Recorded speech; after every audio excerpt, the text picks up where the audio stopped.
Guys क्या होगा जब एक नारियल में 1000 डिग्री सेल्सियस गर्म लावा को डालेंगे तो नारियल का क्या होने वाला है दोस्तों, देख सकते हैं। अभी हम इसमें पहले छेद करेंगे। देखिए पहले छेद इसमें किया जाएगा और उसके बाद जो है इसके अंदर लावा डाला जाएगा।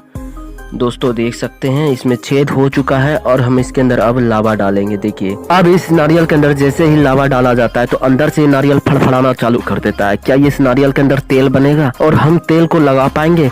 देखिए इस वीडियो में आगे क्या हुआ। मुझे इग्नोर मत करना, आज तुम्हारे घर खुशखबरी आने वाली है। बस तू फॉलो करके जय श्री राम लिखना और सिर्फ अपने पक्के 5 दोस्तों को इस वीडियो को शेयर कर। लगभग 3 घंटे के बाद जब नारियल को अंदर से फाड़ा गया तो अंदर तेल बन चुका था। इस वीडियो को शेयर करें दोस्तों।